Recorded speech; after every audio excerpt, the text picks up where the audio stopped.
Hi, my name is Nikki Fletcher, and today, as part of World Childless Week, I want to talk to you about starting to move forward. How do you start redefining your dreams so that you can live a life full of purpose, even though that life doesn't include the children that you longed for? I'm going to be talking about the nature of progress, because progress is quite difficult when you're talking about coming to terms with being childless not by choice. I'm also going to be talking about the importance of having purpose in your life, because it really is a great aid to healing. And then finally, I'm going to share with you a great and very easy technique to do that will help you as you're going through your healing process, and it has a snowball effect, so you can use it right at the beginning to start you off, and then you can use it as you're feeling better and better and better, and the actual technique gets better with time. It's like a cheese or a wine which matures over time and gets even better and more powerful. First of all, I want to introduce myself in a little bit more detail to explain why I'm standing up here talking to you and why I feel that I'm qualified to do that. Well, for many years I hadn't come to terms with my childless state. Andrew and I had been trying to conceive for 8 years. I have stage 4 endometriosis. I had major surgery to remove the endo adhesions from my pelvic region. That happened twice. The consultant said on both occasions that it was one of the worst cases, rather, of a frozen pelvis that they had ever seen, and it was you are not going to conceive naturally. So Andrew and I paid for a course or a cycle of IVF, and unfortunately it was a total and utter disaster. We had, I think it was about 20 follicles which had matured. 8 eggs were harvested, 5 of which were of reasonably good quality or above, and none of them fertilised. So it was a game over before implantation. And at that point we were told that because I was already on the highest level of medication for the IVF cycle, that the only way forward now was to do a cycle with using donor eggs.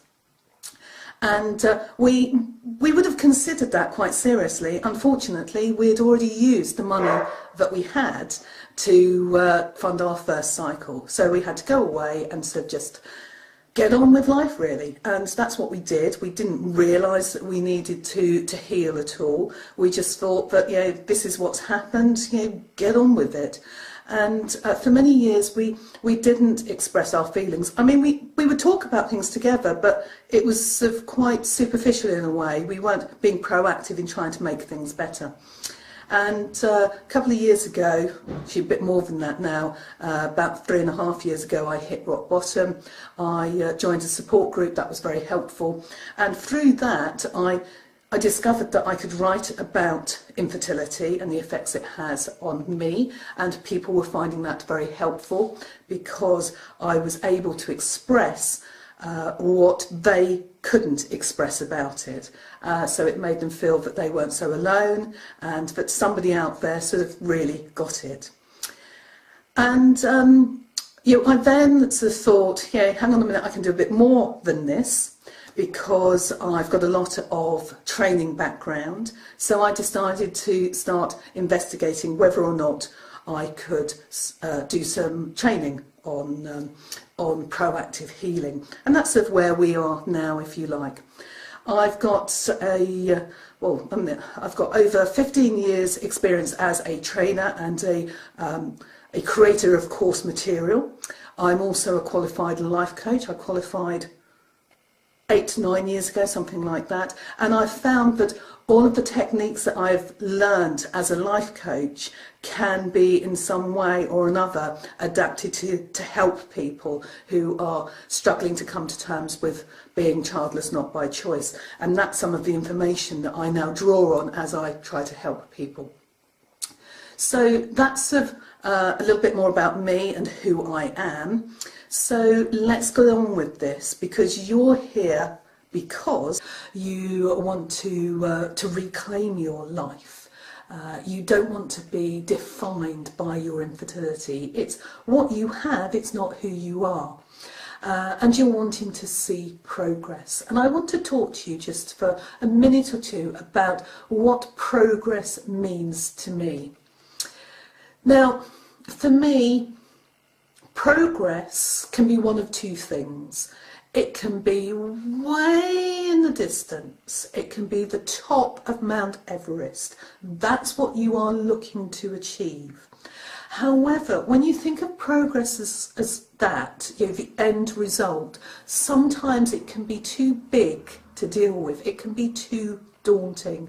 And you go, oh, I'm really struggling here, and just the idea of reaching that moment when I've got full acceptance of my situation and I'm fully emotionally healed about my situation, and I'm living a life which is full of purpose even though I don't have children, is just so far out of my reality at the moment, my concept of, if you like, of what is possible, that I can't commit to it, I can't connect to it.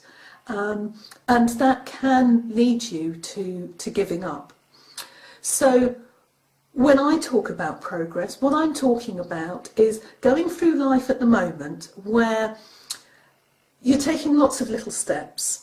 And sometimes it can be just one little step which makes a huge change. It doesn't have to be big, momentous eureka moments which make the most changes. Sometimes it's little things. And progress for me is all about going through life and realising that over a period of time, the bad days that we have are not quite as bad. They're not as black and dark, they're not as deep, we don't fall as far, and they don't hang around for as long. We learn how to recover slightly faster. We learn how to pull ourselves out of that pit. Okay? I didn't say pull ourselves together, I said pull ourselves out of the pit so that we can start to heal again. And acknowledging and realising that because we have made progress in the past, even if we have a really bad time, we can make progress again. We've done it before. And eventually, not only will those bad days get less dark, less deep and less frequent, the good days will be better as well. Now, initially they may not be great days, however, you will gradually see that the quality of the good days is slightly better. So instead of being a good day at this level, it's a good day a bit higher, and then perhaps a bit higher. And even though you're having bad days which send you a bit down, when you come back up, you're at least getting to the same level, if not moving a little bit higher up as well. So the quality of those good days is getting gradually better, and the good times hang around for longer. However, it's important to remember that it is not, I've lost the word. It's not a smooth process. Okay, you're going to have your ups and your downs. And that's fine, and you need to accept that that is fine. It's a part of the process. What you do know, though, is that overall you are progressing. You're starting the process of healing. And it's important, I believe, to be proactive in what we're doing. There's that saying about time being a great healer. Well, unfortunately, with infertility grief, I don't think that time is a great healer, because the grief that we often feel doesn't follow the normal grief curve, where you sort of go down and up, and you eventually get to the stage where you are you're over your bereavement. What I will do is below this video I will give you an illustration of that sort of traditional grief phase or curve, so you can see what the process is. I think they usually say that it's a 7-step process, And it involves things like, anger and denial and guilt and all of those things until you eventually get to acceptance and healing. However, I don't believe that infertility grief follows that pattern. Just like I said, that progress isn't smooth and always upwards, there's a bit of an up and down. The grief we go through doesn't follow that traditional U-shaped model, because the triggers that we experience, which will send us plummeting down to a bad day, happen time and time again. You believe that you have dealt with a particular aspect of your grief, and suddenly it comes up and bites you again.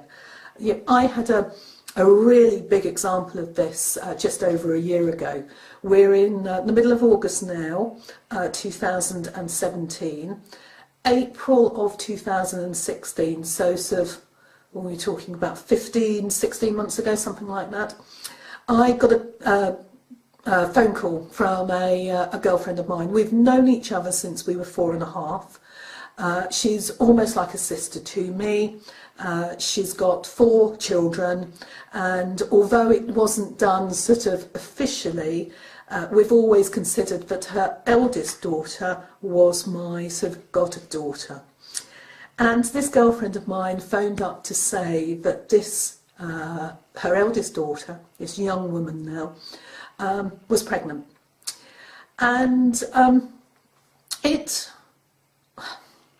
suppose it shocked me in a way, because it did come out of the blue. I knew at some stage that I would have to deal with these sorts of announcements, which I wasn't looking forward to. However, as this young woman was only sort of 22, I thought I might have a couple of years grace on it. And I was, in many ways, I was absolutely fine about it. The thing which upset me most in a way, but in a good way, was that, you can see the emotion coming in, can't you? Was that this girlfriend of mine actually took the time to phone me. And she told her daughter not to post anything on Facebook until she'd had a chance to talk to me as well. Because she'd read my blogs, and she knew how important that was. So, success there, somebody was listening.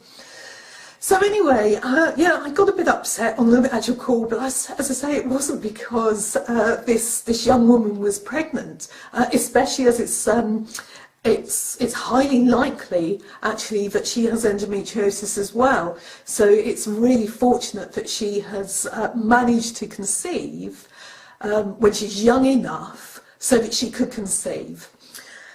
So anyway, yeah, I hear this pregnancy announcement, and yeah, I'm a bit upset initially, but that's more about the fact that my girlfriend knew she needed to contact me, rather than actually being upset that there was another pregnancy announcement.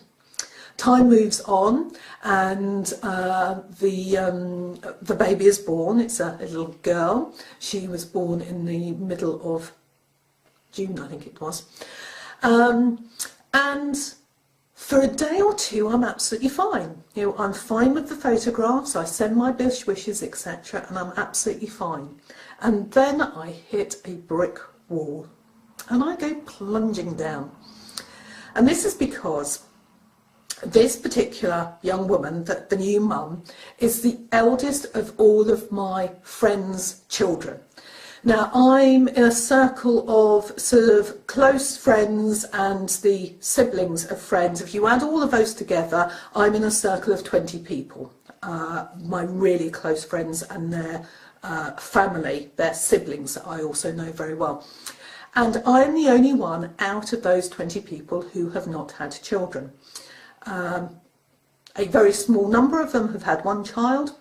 The majority have had 2 children, some of them have had 3 and 4 children. So there are an awful lot of children of my friends, and this young mother is the eldest of them. At the time when she gave birth, the youngest daughter of one of my girlfriends was approaching her 11th birthday. And if you think about it, that means that this young girl, who was currently 11, could potentially conceive a child for the next 35-ish years, okay, to have got herself up into her mid to late 40s. And that's just the extreme. So you've got the new mum who's sort of 22, 23, and this young girl who's 11. And then you have got all of those other children. And they total, I think I added it up to, it's about 32 children between those 2 points. And I had a huge wobble when I suddenly realised that, having recently got over my upset of pregnancy announcements, which had happened for 8 years and had, you know, destroyed me for short periods, or gradually shorter periods of time, I was suddenly faced with potentially 35 years of people contacting me to say, "Yay, Nikki, I'm going to be a granny, isn't that fantastic?" And I hit rock bottom. And I was there for probably about 8 months. And it took me quite a long time to crawl back out of that. However, I have done so, which is proof of the fact that, you know, even though we might have setbacks, it is possible to get back onto a path of progress. And if I look back to where I was just over a year ago and compare it with where I am now, I'm emotionally an awful lot stronger. You know, I'm definitely further along that route of progress, which is absolutely brilliant. However, I had thought that I had dealt with dealing with pregnancy announcements. However, I had dealt with pregnancy announcements of my girlfriends. I had not dealt with pregnancy announcements of my girlfriend's children, which is slightly different. So, as I say, time is not necessarily a great healer, because we have to go through things over and over again as they reappear. Hang on a second. Sorry about that. Yes, so we have to go through things over and over again. And the other thing is that, you know, this is a classic example of triggers moving. Now, we're all familiar with triggers. We know that going to something like a baby shower is going to be difficult. We know pregnancy announcements are difficult. We know that Mother's Day, Father's Day, Christmas Day, and all of those other things are different. Some of them are static triggers. You know, Christmas Day is on the 25th of December. We know it's going to be different. Depending on which part of the world you are in, you know that Mother's Day is on the, the last Sunday in March if you're in the UK, first Sunday in May if you're in the States, and sort of a number of other different ones as well. Why on earth the world can't just have one Mother's Day and get it over and done with, I don't know, but that's a different story. So anyway, we've got these triggers which we know where they are. And then you've got other triggers which come up and bite you sometimes. And people often talk about infertility being a roller coaster of emotions, which it is, most definitely. We do go up and down. However, I like to talk about infertility as being similar to living in a game of snakes and ladders, where the snakes and ladders have been taken over by the magic at Hogwarts. Sorry. So if you're familiar with Harry Potter, the staircase at Hogwarts School, the staircases move. You know, and you go up one flight of stairs and you're taken to this landing one day, so you can get to classroom XYZ, and then sort of 2 hours later that staircase doesn't take you to here, it takes you to somewhere way over there. So it's a bit like that. And the snakes in this game of snakes and ladders that we live in are the triggers which send us down. Would say the negative triggers which send us down to a dark place, a bad place. They're the wobbles we have. And the ladders are those unexpected moments of progress where you suddenly make a huge leap forward, or that's what it feels like. But unfortunately, these things move. So you're going along and you think, yeah, okay, now there's a ladder up here. I remember that it was up here, and just around the corner here, it's going to take me off up that way. And you're looking out for that ladder, and you don't realise that there is a snake which has just appeared, and you go falling down downwards a bit because these triggers move. And that's another reason why this grief curve, the traditional grief curve, doesn't fit what we experience, because of everything is shifting all the time.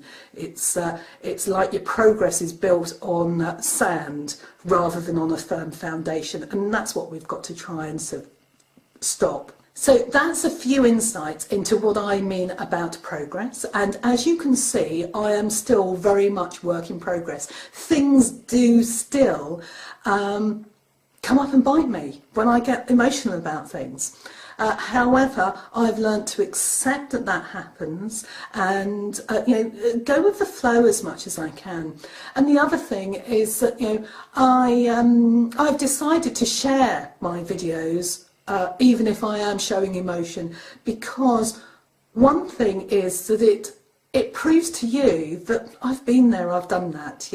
I can't say exactly that I know exactly what you're going through, because no two people experience the same things. However, I do think it gives you the reassurance, if you like, that I do know what it's like, because I have followed my own path through unresolved infertility, and I'm still finding my way out.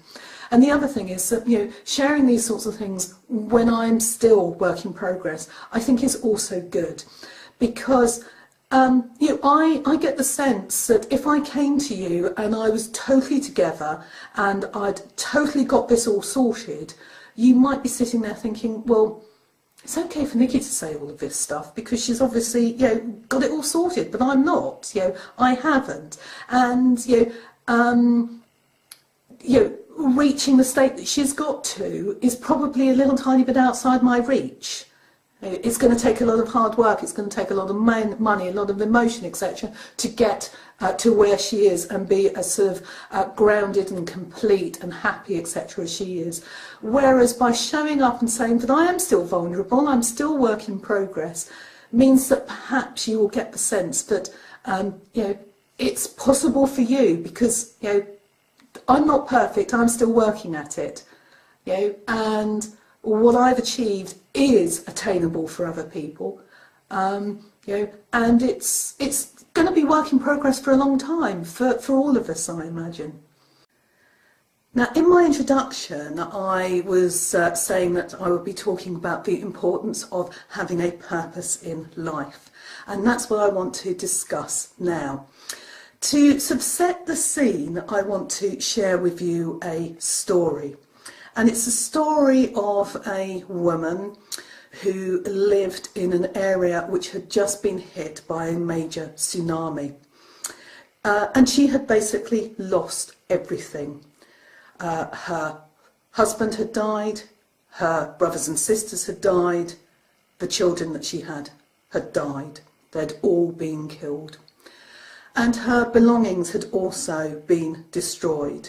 The land that she cultivated and her family cultivated for food had been destroyed. There was hardly anything left of her house as well. And she was really struggling to come to terms with her situation. The days, weeks, months passed, and she was still sort of totally consumed, understandably, by her grief.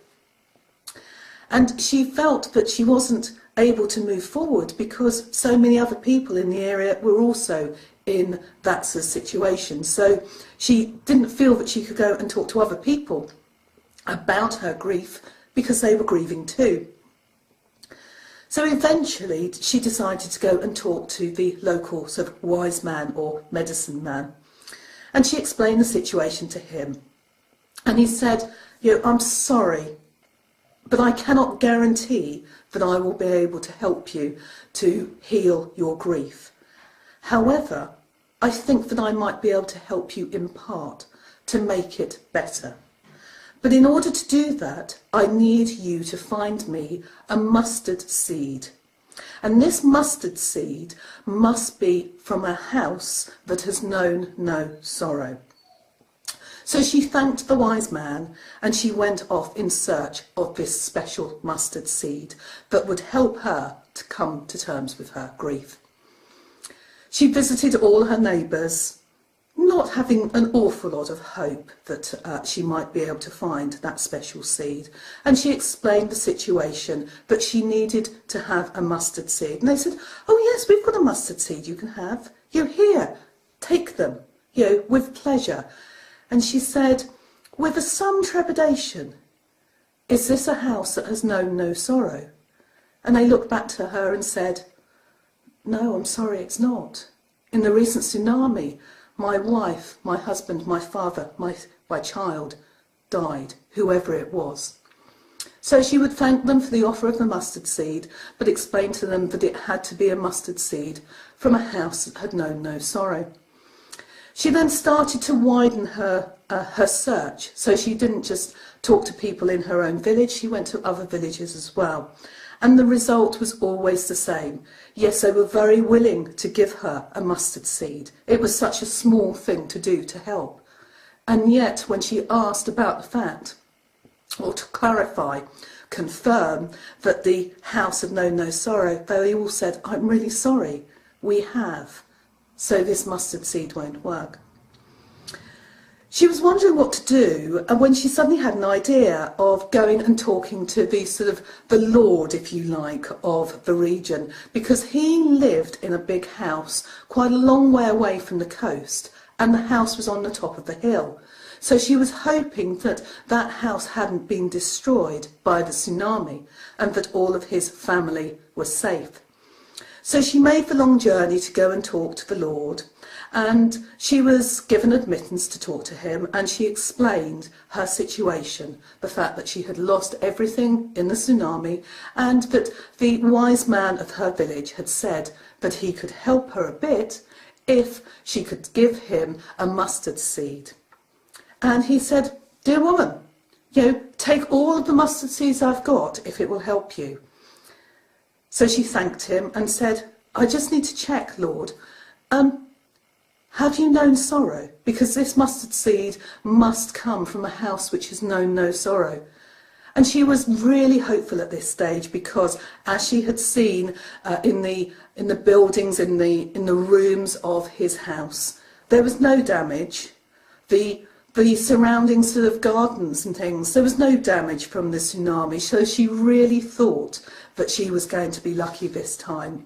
And he said, unfortunately, my dear, I have known sorrow, because even though my family were safe, the families of my friends, the families of my tenants, their lives have all been wrecked. Somebody has died or been killed in the tsunami in everybody's family that I know. So although I have not been personally affected by a bereavement or by loss of property, etc., the people who I know and respect have been, and that causes me sorrow. So she thanked him very much for the offer of the mustard seeds. However, she realised that this still was a house which had known sorrow, so the mustard seed wasn't going to work. So she then decided to widen her search even more, and she arranged for a boat to go and take her further along the coast or to a different island, something like that. And she carried on her search for year after year, looking for a house which had known no sorrow, and hoped that they had a mustard seed. Yet every place she visited had been affected by the tsunami, so she never found that mustard seed. However, in her searching, she met up with orphans who had lost everything and had no adult to look after them. They didn't have a mother and a father. There were no older aunts and uncles or brothers and sisters to look after them. And she really connected with these children, these orphans, because of her sorrow. She understood what they were going through. So what she did was she offered them a home, and she would take them back to her village and make sure that they were being looked after on her behalf in her home while she continued her search. And this went on for a few years, and eventually she decided that she couldn't carry on anymore. She'd got now sort of 20, 30, 40, I don't know how many children needing her help back at her home village. So she stopped her search and she returned to the village, and she started to look after all of these orphans that she had sort of gathered along the way. And she went back eventually to talk to the wise man. And he remembered her, and he said, "Woman, dear woman, have you found a mustard seed from a house which contains no sorrow or has never known sorrow?" And she said, "No, I haven't. It's been absolutely terrible. I've looked all over the place, and yet I have not found this mustard seed which will soak up all of my sadness, all of my grief." She said, "But what I have found is a lot of orphans, and I've taken them under my wing, so I'm looking after them." And he said, "Well, that's amazing. And what do the orphans feel about that?" And she said, "Well, they're happy." And he said, "You have turned into the mustard seed which is soaking up their grief." Now, some of you may recognise the roots of that story, because it's a parable that Buddha shared about a woman in the village, but it's been adapted slightly for this particular purpose. However, the essence of the story still remains exactly the same. It's about having a purpose in life, because that will help you to overcome your grief. So let's think about some of the purpose that you could have in your life. What could you do? And this is a real struggle for a lot of people, because they go, "Well, what can I do? I feel like an empty shell now." And they start thinking about what they used to enjoy, pre trying to conceive, and nothing that they used to do before fills them with happiness or excitement. There's been too much in between, so that's not necessarily going to work. I mean, some people do find it works. I mean, I took up writing again, and I love writing now, and I haven't written for 35, no, it can't be 35 years, about 25 years. It is possible to go back to something that you used to enjoy before, and that's great. But what do you do if there is nothing? Well, you have to search for something new then. Look at it as a new blank page in a book, and you say, right, well, from this day forward, I'm going to look for purpose and happiness and enjoyment and fulfillment in something that I haven't done before. So some suggestions. Many people who are childless not by choice have pets. We have so many fur kids. I mean, I've got 3 dogs, 2 cats, and that's this sort of current round, if you like, because we've got dogs and cats who have passed over that rainbow bridge. So there's a lot of love and connection, etc., with animals. Go along to your local rescue centre and find out whether there's any way you could volunteer for them. Go and see if you could become a dog walker for a rescued pet. And that would give you a sense of purpose and probably give you a lot of joy as well. You may not be able to take your own dogs with you at that point. However, the exercise of walking another dog is another benefit. What else? Is there a charity shop in your local town? And you could go and offer services to them. So you could do a few hours of work for them. Perhaps visit your local hospital and see whether they've got any volunteer work that you could do. And another one that I thought of very recently, which I actually really like the idea of, is something to do with the elderly. Because one of the things that a lot of people in our situation are really worried about is what happens when we grow old. Because we've got nobody around us, no children to look after us, no children to come and visit us in a nursing home, no children to care for us as we get older. And if we're feeling like that now, there are probably people who are already in a nursing home or a hospice or something who are in exactly that same situation. So go along to your local nursing home or hospice, residential home, and see if you can go and talk to them. Just spend half an hour getting to know somebody and chat to them. Be warned, you might get the question of, do you have children? However, I think probably if I was in that situation, I'd go, unfortunately no, and then sort of move on. We're not here to talk about me. We're here to talk about you, and so find out what you used to love when you were a teenager or whatever it is. I'm sure there are ways of deflecting the conversation there in a way which is sort of fairly quick and easy. And I'm also sure that the rewards of going and talking to people and helping them in the loneliness of their old age will help. If you don't want to visit a nursing home face to face, or if you live a long way away from somewhere, there are schemes where organisations do a telephone support service. So you have somebody you phone once a week on a regular basis and talk to them over the phone. And that is something, even though I live in France, that is something that I'm looking into for people who live back in the UK. I've got my name on a list to help some people that way.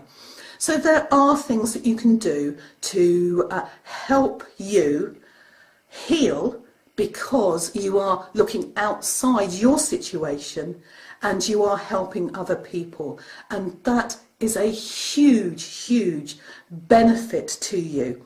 I mean, I was starting to do this already. I find the work that I do is giving me a huge sense of purpose anyway. So I was finding the benefits of this aspect of healing through helping others already.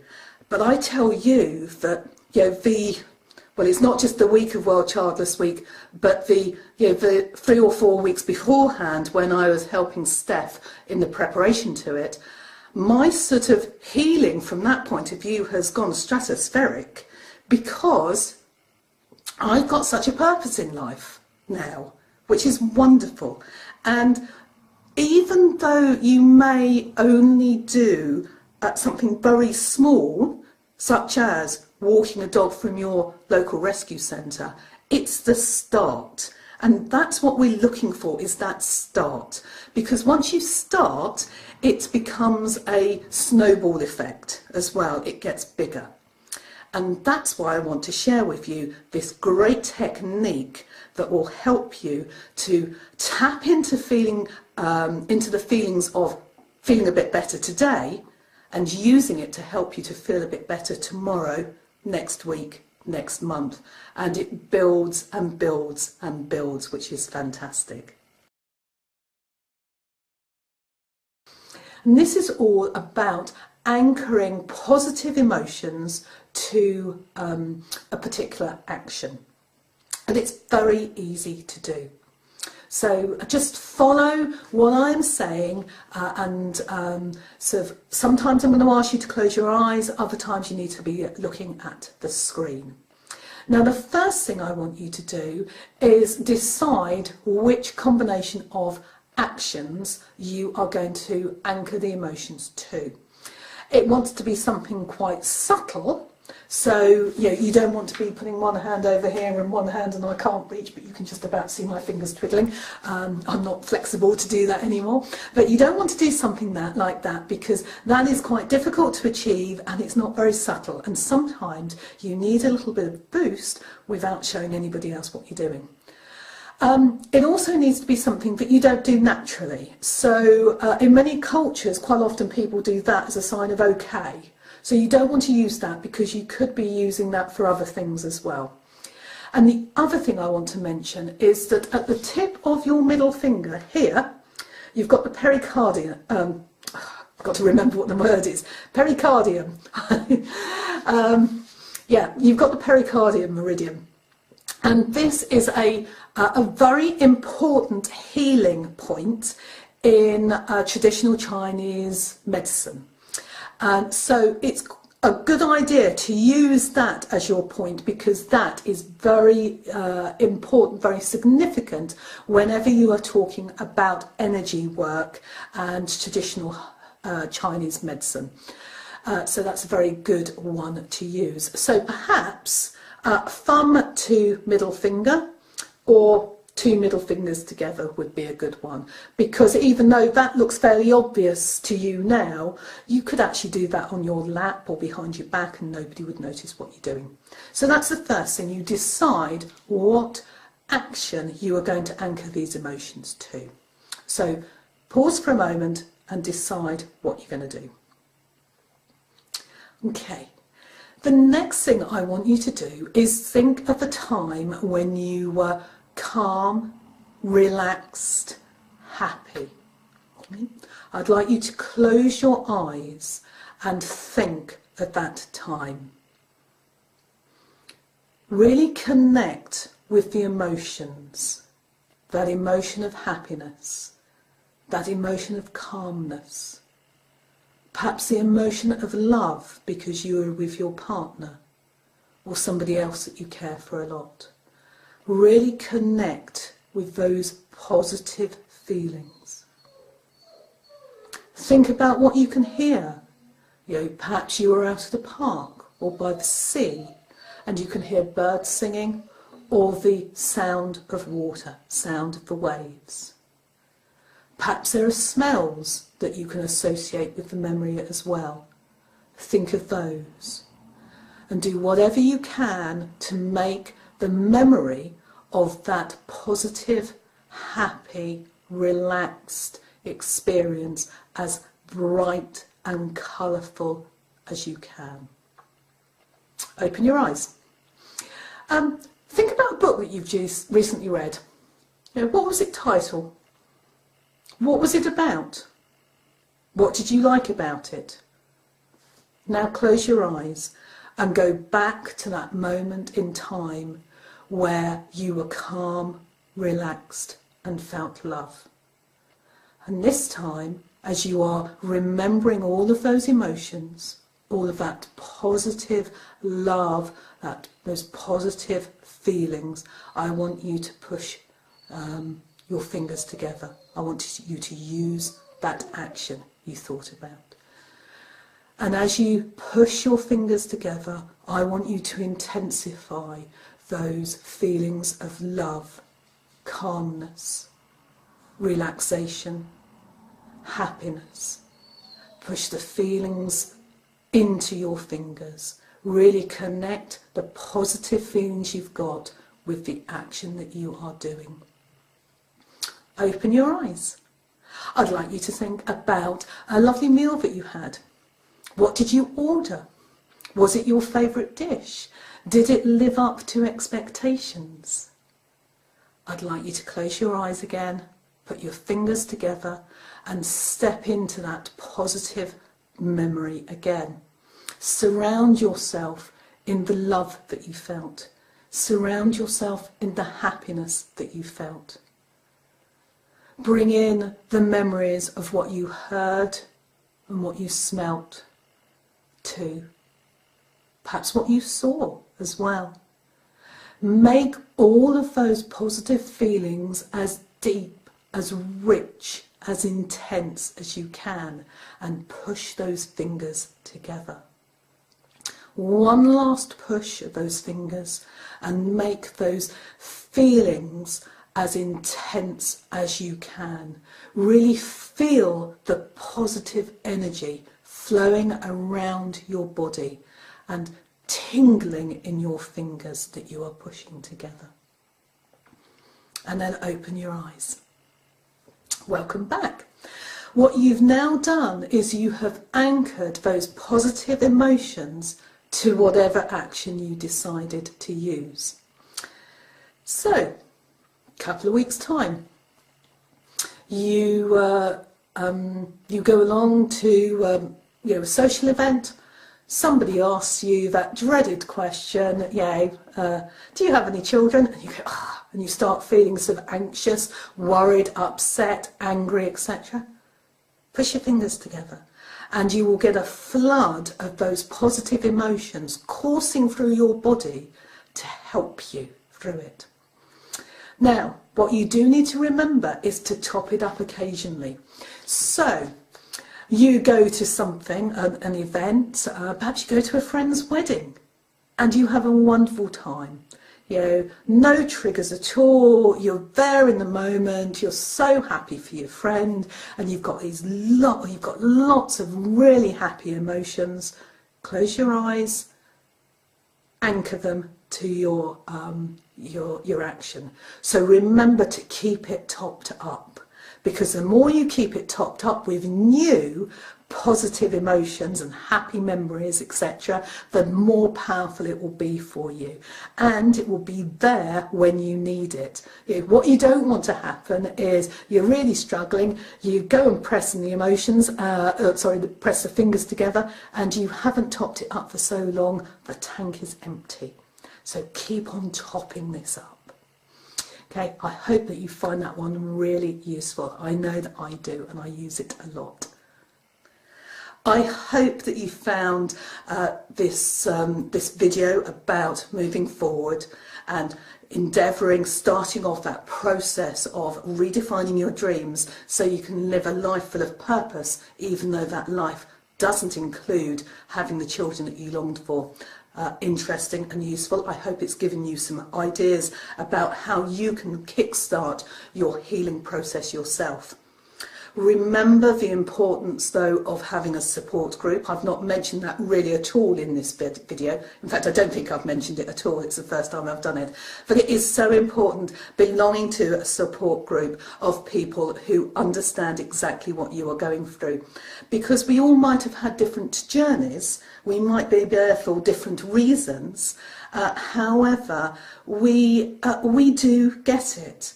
And there is a huge relief, if you like, from being in a group where when you post something which says I'm having a crap day, you don't have to sort of then explain why it's terrible, why it's crap to other people.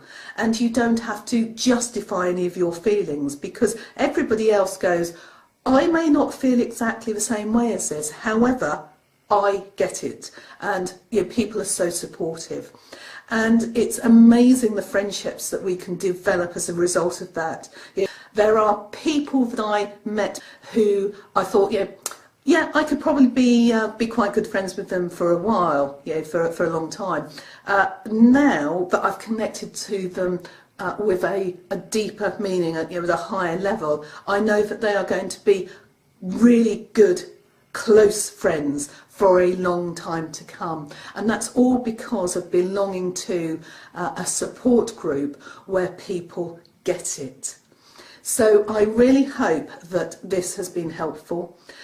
Good luck in your journey towards acceptance. And if you're only just starting out, good luck in taking those first steps. It can be a daunting process. However, we're there for you, we're rooting for you, and we'll be there for you along the way, every step along the way. Take care, bye.